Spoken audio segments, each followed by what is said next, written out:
Welcome everybody to Fantasy Pros MLB. This is Leading Off Live. It's me, Joey P. Joe P. Zapia. With me, of course, is the Welsh. And it's all of you, the Peanuts and the Cracker Jacks, right here on the Twitch, twitch.tv/Fantasy Pros. That's the place to be Monday through Friday to watch us talk baseball. And of course, if you miss us live, you can always watch us on demand on the YouTube channel, Fantasy Pros MLB. Subscribe to the channel. Drop your comments below. You could win yourself some free stuff. Welsh, we got a lot to talk about today. Oh my goodness, what a busy day in baseball. We have got a guy in the Brew Crew who might be headed back with a boo-boo to the IL. We've got some young players to talk about, some rookie-looky stuff, and a whole lot more. But we've got to start with Chase Burns because, my goodness, Chase Burns is hot right now. What a start for him. Two of our favorite pitchers, actually, I'm going to talk about at the top of the show. First, Burns for you is ERA in 3 May starts is .69. The whip is .85.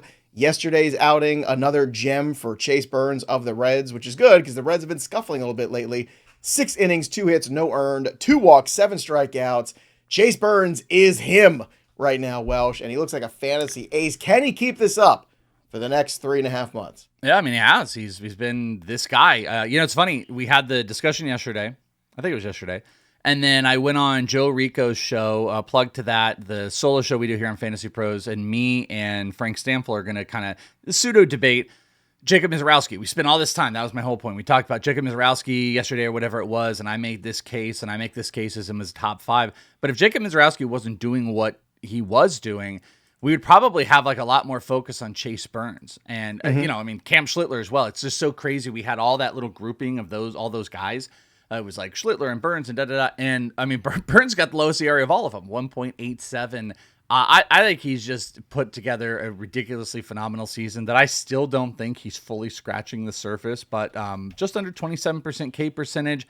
Walks are suitable. The ERA is absolutely ridiculous. And, he's coming out with this 98 plus fastball on average and a 91 mile an hour slider. And it's just this like really good dominant stuff. So as long as, just like Jacob Misiorowski, he continues to be able to maintain the walks, Chase Burns is going to be a guy. If I'm making the case for Jacob Misiorowski as being a top 5 guy, Chase Burns is easily debatable. I'm not even sure we have to debate, but it's like easily a top 15 starting pitcher this year. So yeah, I feel like pretty justified in my love of Chase Burns, and it's been great, and it's been relatively consistently great. All right, let's also talk about another guy who's been great because I see somebody in the chat here who brought it up to me as well. What about your boy Kyle Harrison? Yeah, what about him? Oh, yeah, he's pretty good. Pretty good. Another good outing. Look at this. 5 innings, 5 hits, no earned runs, no walks, 7 more strikeouts for Kyle Harrison. So this is my dude, right? So both of our young pitching guys that we were looking for as big-time returns on investment this year, they've been fantastic to start the season. I don't think he's going anywhere in this rotation anytime soon. Everybody talks about Misiorowski, but Harrison's been right there with him too. Not quite as spectacular in terms of the strikeout totals and all that stuff, but in terms of importance to this rotation, we talk about the Brewers, who a couple years ago, they traded away Corbin Burns. And last year, they traded away Freddie Peralta. And we keep looking at each other going, how are the Brewers going to do this? How are they going to get by? Well, the pitching factory of the Brewers, what they've got going on here, it's real and it's spectacular. And Kyle Harrison is just the newest version of the guy that they bring into this organization and get the most out of.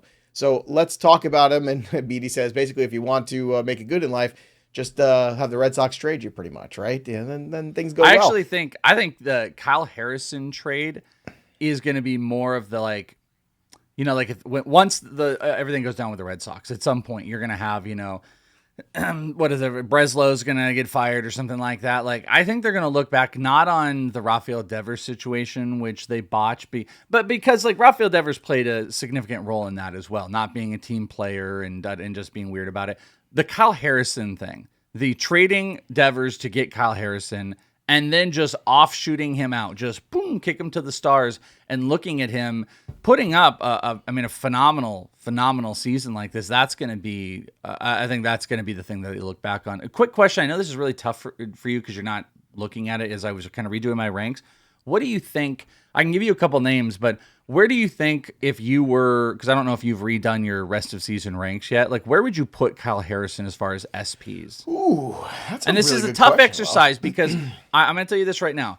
Mentally, when you're going to tell yourself a number, and you're going to be like, I think, because like, let's say 35. You're gonna mentally, be like, I'm like telling top myself 35. like between 25 and 30. That's what I was. And that's what I was going to say is you're going to say that, but then when you're going to start seeing the names up against it, it's going to make it a lot harder. So let me add What a couple harder? who'd In you other rather words, to rank him higher than that, or Yeah, lower I than think that? so. So I'll start kind of lower real quick. Kyle Harrison or Robbie Ray?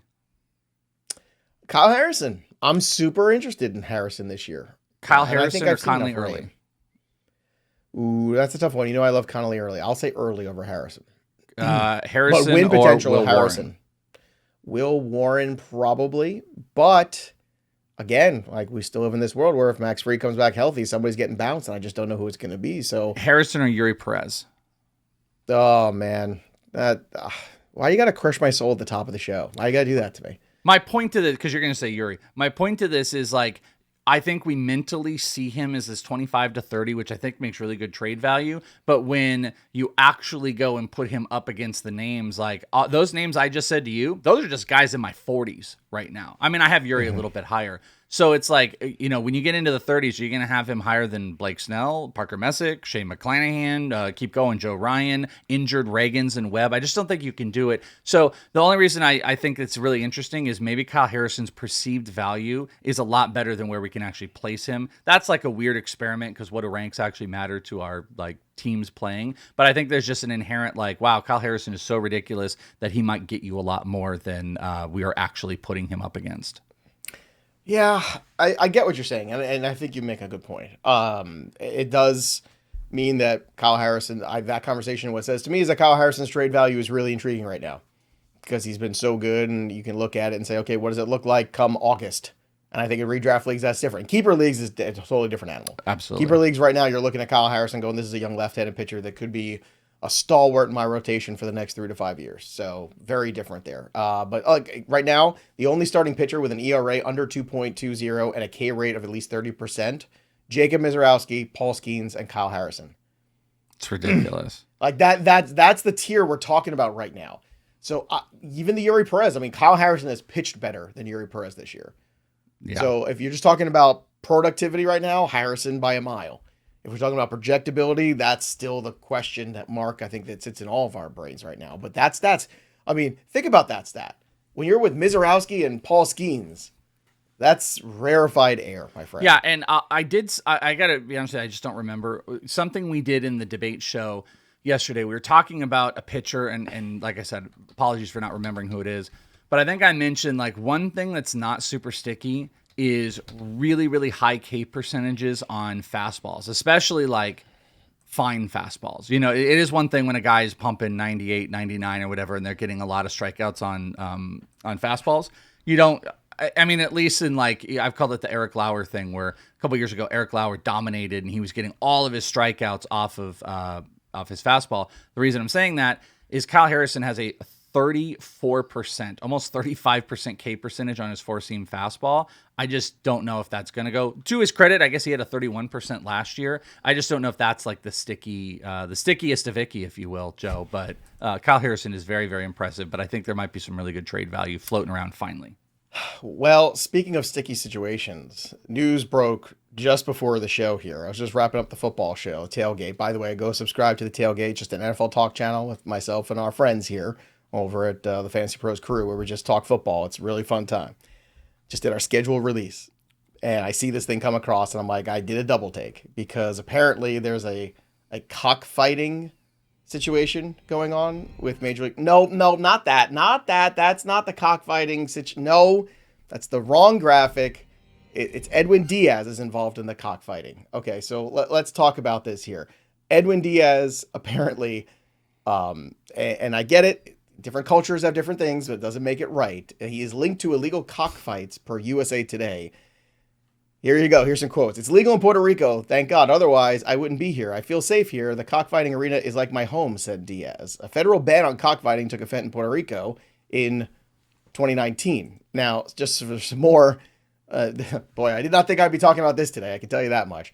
So here's what's going on, Welsh, and I'll let you comment. I know you're a big animal rights guy, so this is very upsetting for you. So we made a little joke, but it's just gross. It's just gross. But like, so Diaz appears in his Dodgers jersey in one of the photographs for this tournament, I guess that's going on there.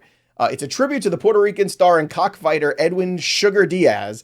There's another story from March 10th, which shows Diaz in the middle of a cockfighting arena. Again, historically and culturally significant to Puerto Rico. A federal ban did take place in all 50 states and territories in 2019. Puerto Rico is a territory of the United States. For those of you who might not know that, neither Diaz nor the Dodgers has any comment yet, and there's no indication whether or not there's any sort of issue that's going to happen here in terms of consequences. So if you have Michael Vick involved in a dogfighting situation, and we all know how that ended up, it feels like, at the very least, there's got to be some sort of suspension. I don't know what kind of sort of like legal actions, but it feels like Major League Baseball is going to have to step in here at some point, which has a big fantasy implication, not just for everyone who has Diaz, but everybody who picked up Tanner Scott off the waiver wire. Well, I mean, Diaz, Tanner Scott could very well be this guy now for the rest of the season for the Dodgers. Yeah, if he was even going to return. So there's a couple things. The only thing I'm confused about is that, like, because what you said, like, Puerto Rico is technically a U.S. territory, but it's legal in Puerto Rico. So, like, that confuses me. But it was legal in Puerto Rico, but then because the United States and the territories have put a ban on it, again, it's one of those, it's a difficult thing. I don't know how the legal ramifications work in there. Yeah, so from a legal standpoint, I don't really understand that. But from, like, a human standpoint, the cockfighting, whatever, it's disgusting. It's and in the article describes something I think it's really important, because I think there's a lot of people are going to be like, oh, you chickens, and blah, blah, blah, who cares? And it's just like, they strap blades to the feet of the chickens, and that's how they fight. They fight with blades. In the article, it describes Edwin Díaz gleefully talking about how one of his chickens was stabbed and it was able to get up and rise like he does from the ninth inning. Listen, I don't care what if anyone's a defender, that's fine. I think this is disgusting. I think it especially, and I get there's like a cultural thing here. I think it is horridly disgusting, especially promoting it. I do not care that it is a cultural thing. It's like, it's super gross, and I would hope that I don't know what the ramifications for anything should be for anything like that. All I know and all I would weigh in on is I think it's super, super gross, and it's probably like the dogfighting stuff was floating around. There's probably a lot of players and a lot of people that are out there just kind of like rolling with it and okay with it, and it's super, super gross. I know it's the Dodgers. You can leave this up here, Callie, because I want to read this here. So I know it's the Dodgers, and people are like, well, remember the betting scandal with Ohtani? We kind of swept that under the rug. I don't think they can sweep this one under the rug. You can't go blaming this on some other person. Like this is very obviously here. So the law states up to 5 years in prison, $250,000 fine for sponsoring, exhibiting, or trafficking in knives or gaffs for fighting. Attending a fight as a spectator can result in up to 1 year in prison. I saw that. That was crazy, being a spectator in there. So look, it's not good. It's not good for Diaz, who's already on the IL. My guess is there will be some suspension. I'd be very surprised if there was not, which means I don't know. I could be honest with you. I think there will be. I would hope there's some type of like, hey, super cool that you feel at come home on, man. You can't be the same league that's like, hey, let's go out for bark in the park, but cockfighting's okay. Yeah, I can't be honest with you. I just don't have faith that, like, do we really have faith that they're going to do, like, the right thing? But I don't even know what the right thing is. It's just like, all I know is I'm like, that's gross. This dude, like, doing it's super, super gross. Right. And that's all that I can weigh in on it. And he was already up for the season. I mean, honestly, that could be the thing where the Dodgers are like, why don't you take a spell? Why don't you take, why don't we make sure this injury just gets the season? Let's recoup. Let's regroup. Wait, I thought Diaz was on the shelf. They were hoping he would be back later 3 months. This year. Yeah, no, I think they do think that's what I'm getting season at. Already. Yeah, I was just going to say, you said out for the season. That's like, what I'm saying, is he's out for 3 months. Is maybe they say, hey, let's take a spell and let's not do this the rest of the year. I just didn't want people to construe that the wrong way, that Diaz was already out for the year. No, I never said that. He was out for 3 months. Yeah. Okay. By the way, BD asked this question. Of course, I was thinking it. Do you think the Mets knew this was coming? Maybe. I mean, they were very quick on that Devin Williams signing. That was the first thing they came out hot in the winter meetings for that Devin Williams signing. I'll be honest with you, I kind of doubt it. Like, I would imagine this is something that just everybody knows about. No one really thought anything about. And then now that it became a big thing, it's like prevalent. I don't think it probably kept anybody from anything. Because let's not have an interpreter. We could always blame it on him. Yeah. Let's also not be silly and think that this is Edwin Díaz is the only one in baseball that. Of course not. No, look, I mean, this all starts at bad. Like, it's a weird thing to It's wake weird. up. It's bad. Yeah. If you picked up Tanner Scott, you're in good shape right now. All right, let's get get to other because we got a lot of other stuff to talk about. But this was a major story that broke it, as fantasy implications too. Yordan Alvarez hit a home run for me, 3 for 5. Let's go off Luis Castillo, who he crushes throughout his career. He is second in the majors with a 1071 OPS. He's tied for 5th in homers, 8th in batting average and RBI, 321 and 30 RBI. I want to make a petition here. Welsh took one for the team yesterday for a bit. He picked Jordan Walker, and then for a bit he's like, no, I'll take Tatis. Ha, ha, ha, because I love everybody and we're having fun on the show. I would personally like to have the Jordan Walker home run honored in the contest. You know the Overlord's not going to. The Overlord literally does nothing for anybody. But so. I think considering the I think she appreciates I'm good here humor. for it. You think Wonky is going to allow? Wonky doesn't do anything. Well, I mean, she does lots of stuff. Sorry, I mean, easy. Wonky's one of the hardest workers of the company. Wonky doesn't do anything. Wonky doesn't ever been to any like request on a rule. Never has Wonky been reasonable in this contest. You've cried about it for ages, and you haven't got anything. So I do not expect to get my home run. But we all know deep down, I had Jordan Walker, and we knew it was coming. She's again with answering the calls from the other interview company. There's Wonky in the chat. By the way, Jordan Walker, 11 home runs in 42 games so far in 2026. 12 home runs. I'm sorry. From 2024 to 2025, Jordan Walker had 11 home runs in 162 games. In 42 games this year, he has 12 home runs already. So that's the stat I wanted to share. He's pretty good. It's a big jump. Kyle Schwarber, he just keeps hitting home runs. Just take Kyle Schwarber every day, for God's sake. Somebody. Guess what? Plan enacted for later. Wait for a little bit later in the show. I'm enacting your plan. Well, here comes that cold streak for Kyle Schwarber, everybody. Yep. Thanks, Welsh. Another one for him. Go ahead, 2-run shot. Chris Sale, a lot of bad, tough luck, no decisions. Chris Sale, he got a tough luck loss, actually. 8 strikeouts, though. Just 2 walks. Jesús Luzardo was outstanding. He got a no decision, though, in 6 scoreless for Ames Rangers. Suárez, no decision for him. It was the day of no decisions. He was very good, too. Scoreless innings against the Phillies. Luis Castillo, signs of life for him, too. First win of the year, believe it or not. 5 2/3 against the Astros. And Nolan McLean was dealing yesterday. So the Mets had their first sweep of the year. Juan Soto, I guess, had the right kind of snacks. What are you doing? What you eat your snacks, huh, Juan Soto? I forgot about the snack thing. You eat your snacks so you go hit home runs, Juan Soto. He had a solo home run. Nolan McLean was fantastic. I don't know if you saw that clip, too, of him, just jacked up like it was, the 7th game of the World Series. It was, a day game in May. Did you see him striking out the guy and walking off the mound with pumping his fist? He's all about that. Was it Soto with the snack thing yesterday? Yeah. Who was it? It was Soto. All right. We actually were just Soto having snacks. this discussion. We were just having this talk a couple days ago with one of our internal people about leading off apparel. So if people have ideas and stuff, we need whether it's a Soto snack, we need to incorporate the snack thing into. And I don't know what it is right now. So if anyone gets creative, let us know. We gotta have FDA approvals for real food if we make snacks. Something like snacks, that. Scooby snacks.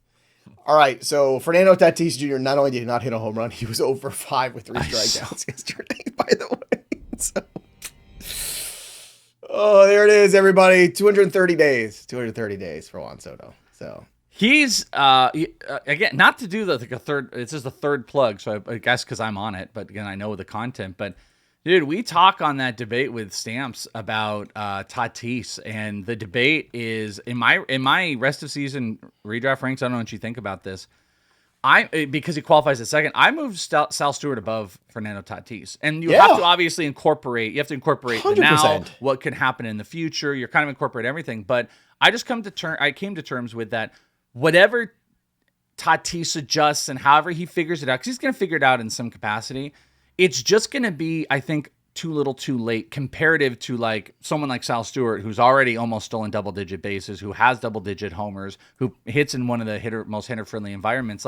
I just think it'll be too little too late for him to be worth more than that type of guy right now. And that was kind of a highly contested thing because Tatis is just he's got the peripherals where if he fixes it, which is just one clear thing, it's get the ball in the air. But it's an approach-based thing. He can't get to the ball. He can't get the launch angle up. He can't pull the ball. He's trying to pull the ball, which is creating more ground balls. But like if he can, he's hitting the ball hard, he's barreling the ball, like he's doing all that stuff. Obviously, cool stuff will happen in a short period of time. I just think it's like a little too late. Maybe. BD, I'm with him. I'm just like him. I traded him this offseason in a keeper league of mine as well, just like BD did.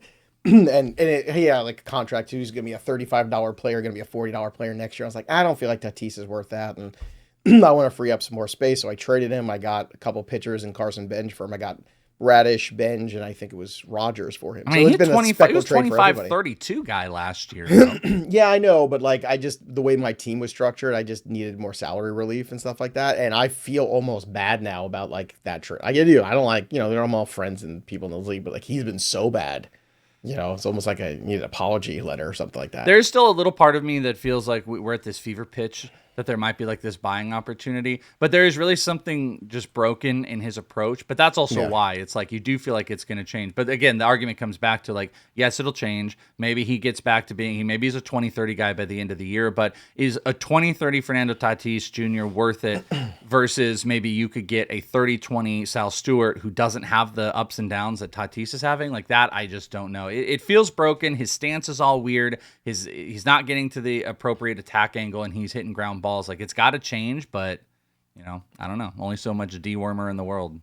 How about the shirt says I eat snacks and hit dingers? You like that one? I mean, it's clever, but I still missing the it's missing something. Homage to like you can't play because you didn't eat snacks. We need the clip. I asked yesterday. We must not get it. I want that clip. No playing time, no snacks. Because you said you didn't say it, can't play. But you were like, if he's eating snacks, Twitter was a buzz with it. I need that. They were I need that crazy clip. about it. It was hilarious. Like, this guy's making $1 billion and he can't play because he fouled a ball off his foot, and he's in the dugout laughing and eating snacks. See, this might be the direction. Like, no snacks, no home run, like something in that like general range. We work it out over the weekend. Yeah. Zack Gelof, 2 for 4. He's been hot still. 270, 316, 527, 81 in plate appearances. Does he keep this job when Max Muncy returns, Welsh?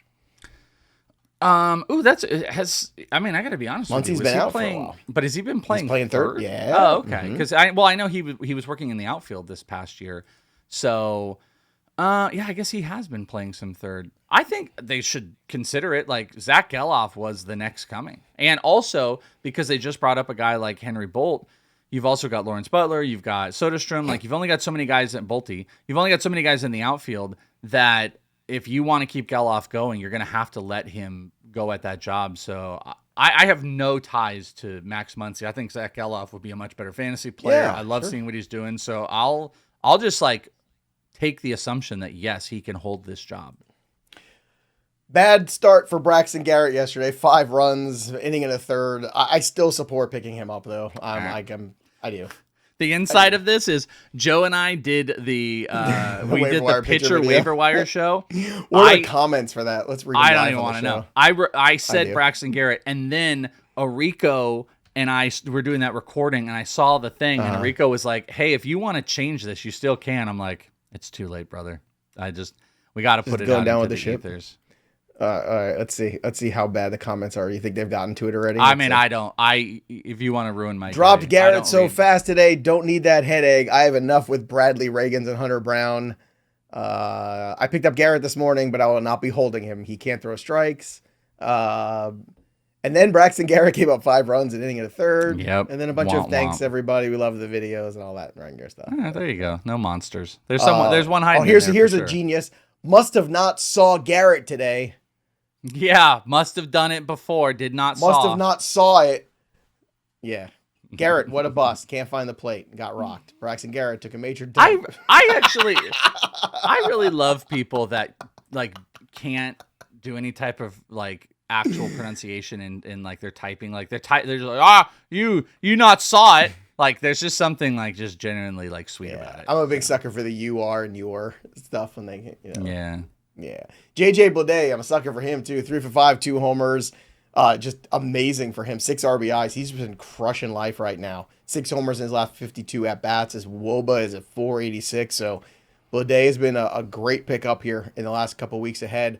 Also a great pickup, the subject of today's Rookie Lookie, Guess who hit their first major Oh league my home God. run? I said to Bogman yesterday, I said, Joe's going to be insufferable. We should be talking about guys like Connor Griffin. No, but How we is know that different every exactly. day? We know exactly what's going to happen. A whole segment dedicated to your love child, AJ Ewing. That's right. Exit velo 110.5. Since bat tracking started in 2023, only 2 other players have hit a home run that hard with a swing that short: Corey Seager and O'Neal Cruz. Also, right now, so far after a couple games, 333, 538, 889 slash with 4 walks his first 13 plate appearances and a stolen base. So I said this to you before. him. My friend Dennis Sidler at Sid's Graphs, free plug to Dennis. One of his clients is AJ Ewing, and he does autograph signings. And he did. I think he still got a signing or two. Yet I coming don't up. have one here. I know. I Well, had a friend. So here's the question: do you need who an knew AJ? somebody. I don't actually have an. Do you need like an AJ Ewing ball or something, or do you want something specialized if he does his next signing? I don't know if I need something specialized. Like I feel like that's a little much. Ewing, I think Hart, Pisa that's Pia. high maintenance. I mean, I love you, I'll Joe. take an AJ Ewing baseball. I like the way he plays ball. I think he's got a great swing. I think he's a player. I told you, I think he is a great fantasy asset. He's not going to hit for a lot of power, but he's going to, again, eventually, depending on where he moves up in this order, he's going to give you runs. He's going to give you batting average. He's going to give you stolen bases. He is going to just hit the snot out of the ball, man. I've got it. AJ, it'll be because I had a couple ideas. AJ Ewing, like to Joe, the worst part of leading off, like something like that. But here's the best part. The worst part of leading off. I'm the biggest fan. No, it'll go AJ Ewing, and then we'll do aircraft carrier.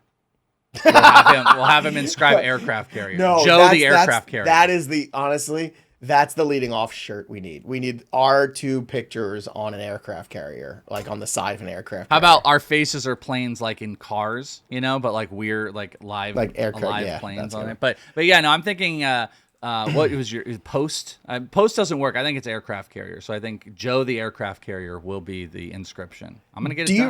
Do you really hate that AJ Ewing's been so good so quick? No, not at all. I just like like it's one of those things. If I were doing the it's more of a joke than anything else. But if I were doing it, we would be talking about Connor Griffin to start, and then we would go to AJ Ewing. But AJ Ewing, Connor Griffin hit his first major league home run. He would have been the lead. It was AJ Ewing's first major league home run. Well, okay, that's a fair point. I guess I want like that ball. I want Dennis to get me that ball that he's holding right there. I mean, I'm pretty sure AJ's going to keep that. You tell Dennis, I deserve it. I think he's going to keep. Do you want some game used gear? You want a game used jock or something from? No, but I'll take a game used jersey. That's cool. I mean, that would be cool. But no, whatever. I think it's fair. My point to it was more like Griffin is moving into a space, and I know he's next on the list because he went 2 for 4, another stolen base. He's stealing bases. His batting average is up. He's moving up in the lineup. There's this relevance to him that I think we should talk about. But to be fair, we do always kind of talk about these guys that we have this pseudo interest in,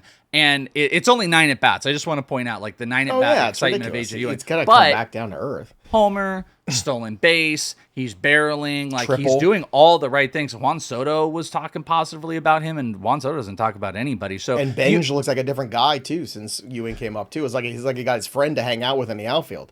Somebody asked this in the chat earlier. Peas in a pod. Bench had the big walk-off hit the other night too. Like the 2 of them look like they're so happy to just be out. Like I think it was a year ago this time they were both an A-ball together.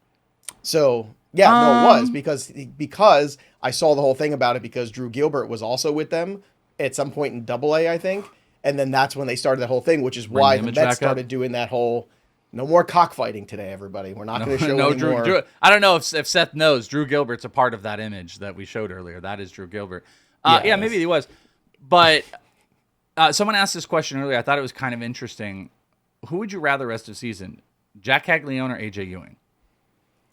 Ooh, depends on my roster construction in the league I'm playing in. If I'm in head-to-head categories, I want AJ Ewing because I think he just fills that stat sheet on a weekly basis. I still don't want, it's very frustrating because the power hasn't happened yet, but with the changes to that ballpark and the summer coming, I am fascinated to see if that starts to pick up for the Royals. I am really curious to see if like all of a sudden everybody just and that was a redraft thing, not a dynasty, by the way. If anyone was, I would take Jack in dynasty over. But yeah, I mean AJ. Listen, I'll player. eat my words on all of it. Not that I don't think AJ Ewing is going to be solid. No, It's you just weren't like, where I was. I was a big AJ Ewing fan, and I just was like, this kid's going to be a good major league player. I didn't think it would be this fast. But I do need to step back. I need to not kill fun here because you are a Mets fan. I need to remember that. But it was more of I 100% knew. I'm surprised we didn't open the show with AJ Ewing. I'm being honest with you. Like whether. Here are the two things. Here are the two potential opens. I'm going to keep it real. If AJ Ewing played on the freaking, I don't know, on the Colorado Rockies, I'd be this excited about it. Well, I'd be excited if he was a Rocky too. But there were only two possibilities in my mind for the open of the show. The home run call that you made, so I'm surprised Yordan didn't open, or AJ Ewing. So you know what? Wrong both accounts. You deserve credit for not. You made Yordan Alvarez like the second thing we talked about. No, he was the third thing. Oh, okay, gotcha. We talk about him a lot, but and I tried to give you a home run today. You did. Fun killer. I know. By the way, did we get an answer about that? Or I took back my fun. I took back my taking of fun. You get AJ. Well, I think I think that growth deserves a home run. I think we should give you a home run for yesterday because I think you got bullied into it by the Peanuts and Cracker Jacks. I think I got bullied into it too, but again, you want to talk about taking away fun? It's a wonky penguin. Wonky's not about fun. Wonky's about business. Aroldis Chapman. Fun fact: you ready? 75 innings since joining the Red Sox. He is 41 for 43 in save opportunities. He's got a 1.08 ERA, a .73 WHIP, 37.1% K percentage, only trailing Mason Miller, by the way, in Major League Baseball over that span. 104 strikeouts, 20 walks. He's 38 years old. Aroldis Chapman is going to be one of the most impactful guys moving to a contender at some point this year. I wonder if they're making calls right now. Yeah. And it's cool because that's a guy that's not going to go to any other I mean, we say this, but any other destination and go and like lose, that closer role. It would only be one of those weird things where it's like the Padres do some dumb thing and they bring him in. But otherwise, like he's going to go, he's going to close. He's probably going to close for a team that is going to have a lot more win opportunity right now, win the Red Sox. And he's been absolutely lights out, just defying the odds of his age. He's a trippy dude. Aroldis is a different cat. You follow. I love this. Career. Look at this comment. Look at this. Look at this genius, Joe Schmo. This guy is a Patriots and a Mets fan. Biggest fraud ever. Just like that Soto, who's eating snacks instead of trying to play through an injury. I mean, come on. What are we doing here? I love it. I love it because that does come up like at least twice a year. Like we've been doing shows. Funny. Look, we've been doing shows full time together for like 5 years. 90s. I was a Patriots fan through the Parcells era, through the Pete Carroll era, and then life got really good. Okay, I lost Super Bowls before I won them. And as a Mets fan, I grew up in the 80s in Brooklyn when the Mets were king of the town. So, yeah, this is life. Sometimes you get lucky in life. Sometimes you get unlucky. I'm the purist of sports fans. I'm the purist of sports fans. Grew up in the Bay Area, born 49er fan, moved to Arizona, and I became a Diamondbacks fan when they became a team. So I have been a Diamondbacks fan since day one. So I am the purist. Did you have a baseball team before the Diamondbacks? I mean, I grew up in the Bay Area. It was like the A's. I like the Giants a little bit. My family loved the A's and stuff like that. But day one, Diamondback fan. Moved to Arizona. So proud of you. Oh, geez. Pure. Ups and downs. Someone came. You better be careful about your ups and downs, Joe. You better get this right. So we put Max Meyer on the ups and downs because he had 9 strikeouts. Because Welsh and I had a Max Meyer thing. It was like he had a 6.35 ERA. And I'm like, listen, no. Dude, you're underselling this. Someone like life checked Joe about the 3 up and 3 down. He's got a 3.21 on ERA on the year. I'm pretty excited about Max Meyer. I know he gave up a couple of runs in that start, but so what happened? He put Max Meyer on. This guy called Joe out about how he put it on. But here's because I want to get the full context of it. I love it. Joe is like, well, hey, he's been really good. Then the guy's like, well, I just didn't know the 3 up and 3 down was about season totals and not what just happened. And I laughed out loud because we both just stopped. I never commented. You stopped commenting. I laughed out loud. I'm just happy people listen to the show and care so much. Because, Joe, if we're being honest, if we're being brutally honest about how we do this show, you've constructed this. The most throwaway thing we do on this show is 3 up and 3 down. It's just like, hey, here's some guys that were good. Here's some guys that are bad. We could kick that off and we could still have this phenomenal show. It's the most throwaway thing. But that somebody picked that segment and that you did it wrong and then wanted you to know and annihilate you on Twitter about it was one of the most probably justifiable things to what you put together with the show. It was hilarious that was the segment that someone picked. I couldn't believe that somebody cared that much, which means one thing. We should have pulled the comment up. This show is an important part of the lexicon of humanity now. Like, this is really, we're big time. It was This my is it. favorite. It was my favorite thing of the day, even though someone was trying to like pick on you, that it was like they picked the most the most insane thing on the show, and they checked you. They're like, Joe, you didn't do this right. I think that's a hat tip to you. I think that's a hat tip to you, my friend. I hope they're good today. Let's see if I did okay. Ian Happ, 2 for 3 with a walk, solo home run, 2 runs scored. That was good, right? It was a short slate. Sometimes there's short slates too, and there's like not enough to fill everything the right way. You know, it's a little bit of idiosyncrasies here for what I do. By the way, Ian Happ is the only outfielder, along with 3 others, with 10 home runs and 30 walks this season. Aaron Judge, James Wood, Mike Trout, and Ian Happ all have 10 home runs and 30 walks. Bet you didn't know that? How's that for an up? How's this for an up? Emmett Sheehan, 6 innings, struck out 6, 2-run ball. Win over the Giants. You like that? I put him in the video to buy earlier this week. Is this good? Ben Brown, dominating. No decision, but still 7 strikeouts. And 4 shutouts. Short outing for Ben Brown, but still 7 strikeouts. Again, short slate. We're doing the best we can. The Downs, Chris Bubich, Bubala, roughed up. Not too good. 5 runs for him. Landon Roop, gave up. There you go. You had a perfect game going. Read something. There you go. You had a perfect game going, and you just Landon lost it in the 8th. 4 runs, 5 in the 3rd, and then Griffin Canning, 5 outs, only surrendered 6 runs against the Brewers. I was going to give you a 10 out of 10 for that, but we're going to have to bump it down to an 8 because you had that little blurb, but very good job putting that together. By the way, you want to understand when I say that wonky is not about fun. Now, I didn't say funny. She is the harbinger of funny, but this is wonky right here. The new prompt in Discord is home run. I almost made it, but I caved to peer pressure. Because she's like, I have a solution for it, and that's her solution. So, funny, yes. Fun, no. Yes. There it is. 8.5. 8.5. Oh, I love it. God. I love this show. I love the people who love this show. I appreciate every single I always say this. I'm very appreciative. Look, this is a job. It's a lot of work, and it's not always easy every day to be on and to be, excited about everything all the time. Some days are harder than others. We're all people, or anything sometimes. Yeah. But you come in here and you get to work with great people, and you know that people love the show and care about the show, and it matters to them, and it matters to me that it matters to them. And that's why I always try to make sure that we're giving the best we can every single day. So I love those interactions, because to me, it's the interaction of, wow, this person they cared so much. Oh, it was great. That they had to take to Twitter at both of us to say it. And I'm like, all right. And I hate that stuff. We talked about it yesterday, how much I hate those type of things. Well, you hate everything. And you're a miserable person. No, but that type of, the negativity of people. When people want to bring, I try to let people know when they're positive, I want to affirm their positivity, but their negativity, it's got to go. It's got to be away from me. But that was one that stopped me in my tracks, being like, this is objectively hilarious, and this person is not trying to be hilarious. Like, this is one I can appreciate. So yeah. All right. I'm glad I was I mean, look, all these people join us live every single day just to watch this show. Every day. That's amazing. All right, let's go to the injuries here. Pat Murphy told everybody Christian Yelich might go back to the IL. Ugh, that's not good. They just activated him. Did he even have an at bat? He didn't even did he? I think he did. And then no, they took him off the IL, and he's like, my back, instantly. It was a groin, and then the back tightened up on him. So now, and that's the bad one for Yelich. The back is a chronic one. Good thing he's not a giant. Very concerned. He was one of my biggest fades going into the year. I was like, look, we got a better recent luck with Yelich, but I don't want to bet on that, and I'm glad that I didn't anywhere.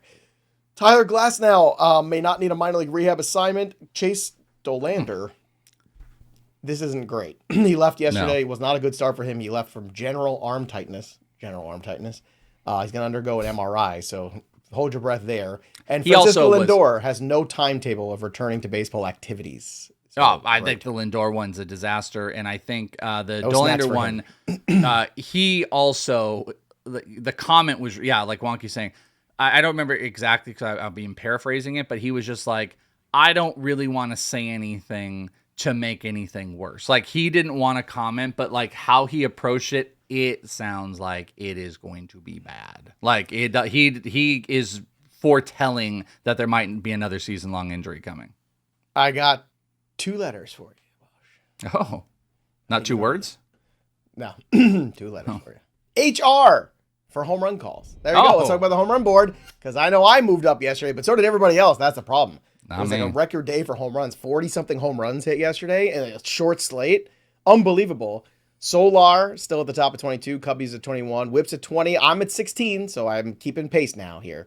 Let's go. I'm ready to go. Juan Soto jersey up for grabs. Go to Discord, fantasypros.com/chat. Join the home run channel. Subscribe here, and you can get rid of the nasty commercials, and then you can go ahead and make your home run calls. I'm going for the weekend with one Nick Kurtz getting hot.